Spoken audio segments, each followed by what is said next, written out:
Hello students, हम लोग previous lecture में पढ़े थे साइन स्कीम का कुछ क्वेश्चन, जिसमें सिर्फ और सिर्फ ग्रेटर देन और लेस देन का क्वेश्चन पढ़े थे। आज हम लोग ग्रेटर देन, इक्वल टू और लेस देन इक्वल टू का क्वेश्चन करेंगे। चलो देखते हैं। Find x if x minus 3 की पावर 6, x माइनस 1 का स्क्वायर, x माइनस 2 की पावर 5, x माइनस 4 की पावर 9, x माइनस 7 की पावर 8, x माइनस 10 की पावर 11, x माइनस 9 की पावर 12, x माइनस 8 की power 13 greater than equal to 0। उस समय हम लोग जो क्वेश्चन कर रहे थे, यहाँ पे सिर्फ और सिर्फ ग्रेटर देन और लेस देन का क्वेश्चन किया करते थे, ठीक है ना। अब हम लोग कर रहे हैं ग्रेटर देन इक्वल टू 0, ठीक है। तो इसका भी कंसेप्ट बेटा बिल्कुल सेम ही है, बट थोड़ा सा हम लोगों को विशेष सोचने की ज़रूरत है इस क्वेश्चन में। देखो, जैसे हम लोग x की वैल्यू फाइंड करते थे और रियल लाइन पे शो करते थे, सेम वर्क यहाँ भी करेंगे। x की जितने भी वैल्यू आएंगी उसको रियल लाइन पे शो कर देंगे, ठीक है।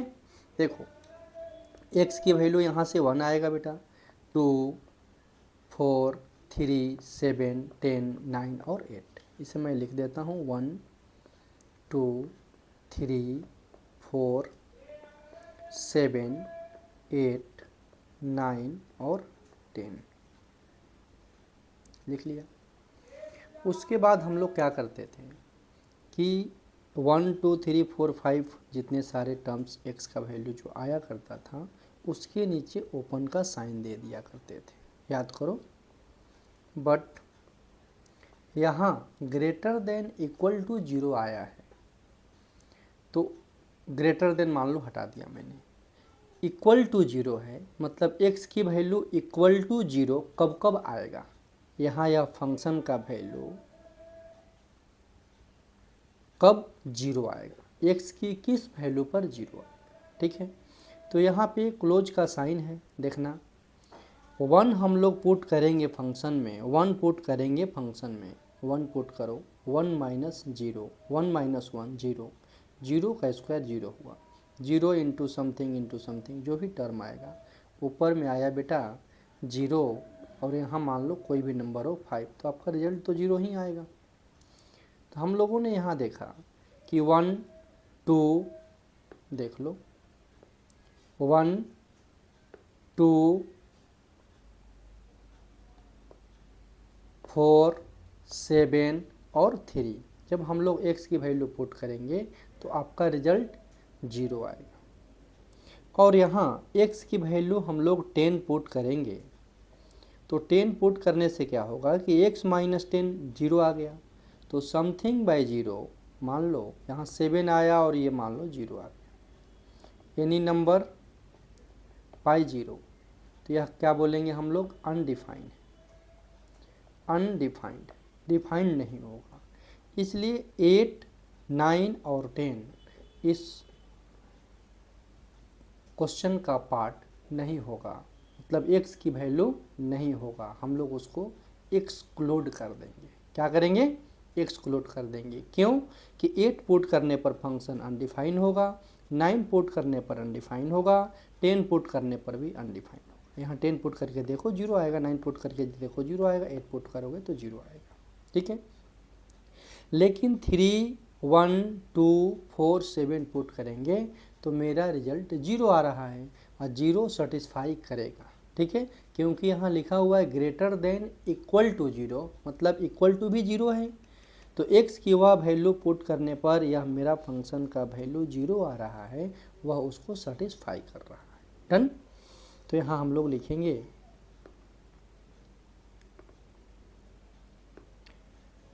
1 पे क्लोज, 2 पे भी क्लोज देंगे, 3 पे क्लोज, और यहाँ 8, 9, 10 पर क्लोज नहीं देंगे, पे नहीं छोड़ देंगे। क्लोज जब ही करेंगे तो फंक्शन को अनडिफाइन कर देगा। डन। बाकी जो रूल हम लोग पढ़ा करते थे सेम यहाँ भी आएगा। देखो 10 से बड़ा कोई भी नंबर इस फंक्शन में पुट कर दो, 10 से बड़ा पुट करोगे तो आपका रिजल्ट आएगा positive positive positive positive positive positive positive positive, बहुत सारे पॉजिटिव एक साथ मल्टीप्लाई होगा तो आपका रिजल्ट पॉजिटिव आएगा। एक्स की वैल्यू 10 से बड़ा मान लो 11 है, 12 है, 13 है ना, तो मान लो 12 मैंने पुट किया तो 12 पुट करने पर यहाँ रिजल्ट हम लोगों का क्या आया, पॉजिटिव। ठीक है, तो यहाँ हम लोग पॉजिटिव से स्टार्ट करेंगे।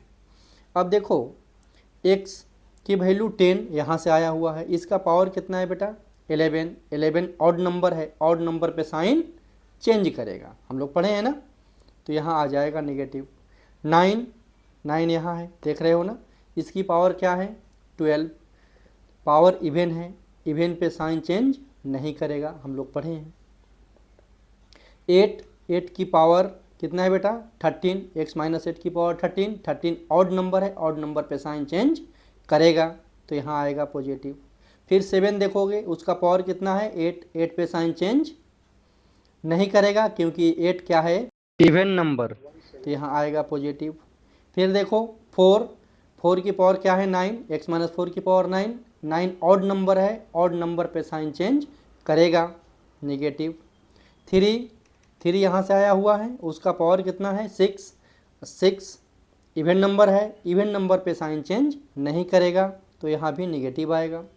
और 2, 2 यहाँ से आया हुआ है बेटा, 2 की पावर क्या है x माइनस 2 की पावर 5, 5 ऑड नंबर है, ऑड नंबर पे साइन चेंज करेगा तो पॉजिटिव। 1 इसका भी पावर इवन है तो ये भी पॉजिटिव आ जाएगा। क्लियर। जैसे हम लोग रिजल्ट लिखते थे ग्रेटर देन इक्वल टू 0 मतलब पॉजिटिव वाला रिजल्ट, पॉजिटिव वाला रिजल्ट यहाँ देख लो कौन कौन सा है। 10 से बड़ा है, 7 से 8 है, 4 to 7 है, -∞ to 1 और 1 से 2, यही आया ना आपका वैल्यू। अब देखोगे अब आपका आंसर होगा -∞ to 1 और 1 to 2, जिसमें 1 इंक्लूड है, 1 इंक्लूड है ना, तो हम लोग डायरेक्ट लिख सकते हैं -∞ to 2, -∞ to 2, इसको लिखा जाए x बिलोंग्स टू -∞ to 2, 2 पे क्लोज ब्रैकेट। ठीक है, अब देखोगे फिर आया हुआ है 4 to 8, जिसमें 7 इंक्लूड है तो डायरेक्ट 4 to 8 लिख सकते हैं, इसको 4 to 7 और 7 से 8 लिखने की कोई ज़रूरत नहीं है, डायरेक्ट हम लोग 4 to 8 लिख सकते हैं। यूनियन क्या लिखोगे 4 to 8, यूनियन 10 to इन्फिनिटी। अब यहाँ एक बात सोचने वाली है कि जो मेरा सॉल्यूशन आया जिसमें 1, 2, 4 और 7 इंक्लूड है, और क्वेश्चन में हम लोगों ने शुरू में ही चेक किया था कि 3 पुट करने पर फंक्शन का जो रिजल्ट है वह 0 आ रहा है। क्या आ रहा है 0 आ रहा है, मतलब 3 उसका सॉल्यूशन है और 3 हम लोगों से मिस हो रहा है, तो 3 को क्या करेंगे इंक्लूड कर लेंगे, 3 को क्या करेंगे इंक्लूड कर लेंगे, यूनियन 3। समझ में आया, क्लियर है, यूनियन 3 यहाँ पे आएगा। डन। 1, 2, 4, 7 और 3 ये आना ही चाहिए हर हाल में, ठीक है ना। अब सुनो, इसी क्वेश्चन को हम लोग सॉल्व करते हैं लेस देन इक्वल टू 0 करके, लेस देन इक्वल टू 0 करके इसको सॉल्व करते हैं, और इसका रिजल्ट एक और मेथड है इसका लिखने का, है ना, वो भी मैं आप लोगों को बताऊंगा। तो पहले लेस देन इक्वल टू 0 पे मैं समझा दे रहा हूँ। चलो सेम क्वेश्चन है यही कि f(x) less than equal to 0। f(x) किसको रिप्रेजेंट कर दिए बेटा, इसको लेट कर लिए, यह f(x) है आपका, क्या है f(x), ठीक है। f(x) less than 0, less than 0 पे आपका क्या रिजल्ट होगा, तो पहले मैं आपको यहाँ लिख दूँ, बता दूँ। 3 4 5 8 7 8 9 10 positive negative negative positive positive 4 to 5 नहीं 4 to 7 4 to 7 है ना पॉजिटिव, फिर 4 के बाद बेटा नेगेटिव नेगेटिव पॉजिटिव पॉजिटिव। मैंने बस इसी को देख करके लिख दिया है, इसमें 5 नहीं था इसलिए यहाँ इसको कट कर दिया मैंने, ठीक है। अब देखोगे कि आपका रिजल्ट क्या चाहिए, निगेटिव वाला। ये इंक्लूड है इंक्लूड है इंक्लूड है इंक्लूड है इंक्लूड है, और ये तीनों इंक्लूड नहीं है। हमें चाहिए निगेटिव वाला रिजल्ट। तो निगेटिव कहाँ से कहाँ तक है, तो 2 से 3 और 3 to 4, 2 से 3 3 to 4, और यहाँ क्या है 8 to 9 और 9 to 10, 8 to 9 9 to 10। तो यहाँ हम लोग लिखेंगे x belongs to 2 to 4 close bracket union 8 to 9 union 9 to 10, पूरा कंप्लीट हो गया। 2 से 4 तक आ गया और 8 to 9 तक आ गया, ठीक है।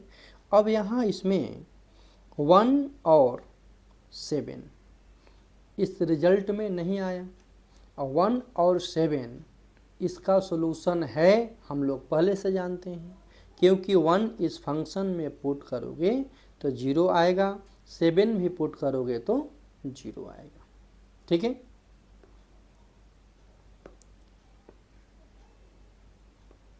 चलो अब देखो 1 और 7 इस फंक्शन का सॉल्यूशन होगा, इस इक्वेशन का सॉल्यूशन होगा, तो 1 और 7 भी इंक्लूड कर लेंगे, यूनियन 1 और 7।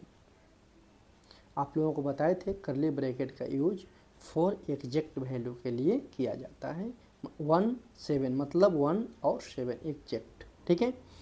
अब इस रिजल्ट को देखो, हम लोग ऐसे भी लिख सकते हैं x बिलोंग्स टू, यहाँ देखोगे इसको, x belongs to -∞ to 1 union. अब एक बार क्लोज का साइन हम लोगों ने ले लिया तो यहाँ 1 से 2 लिखेंगे, ऐसे 1 से 2 union 4 to 7 union 7 to 8 union 10 to infinity, ठीक है। यूनियन और क्या था बेटा 3, मतलब इस रिजल्ट को हम लोग ऐसे भी लिख सकते हैं, कोई दिक्कत नहीं, बट ये आपका बेटर रहेगा। समझ गए, बहुत लोगों को मन में ऐसा चल रहा होगा कि सर -∞ से 1 लीजिए, 1 से 2 लीजिए, तो मैंने ले लिया। एक बार क्लोज कर दोगे तो दूसरे पे उसको ओपन रखना है। यहाँ मान लो मैंने 7 पे ओपन रखा है, तो सेकंड स्टेप में 7 पे क्या कर दिया, क्लोज कर दिया, ठीक है। लेकिन बस बेस्ट यही है बेटा, ठीक है। अब यहाँ देखोगे, इसको यदि हम लोगों को लिखना होगा कि 2 to 4, तो इसको लिख सकते हैं और x belongs to 2 to 3 union 3 to 4 union 8 to 9 union 9 to 10 union, और क्या बेटा 1 और 7, 1 7 भी इंक्लूड होगा। क्लियर है, बात समझ गए। x belongs to 2 to 3 3 to 4 union 8 to 9 9 to 10 और 1 7, मतलब ये बेटर होता है लिखना। ऐसे भी लिखा रहेगा तो आपको समझ जाना है कि इसका मीनिंग क्या है, ठीक है। Okay, thank you.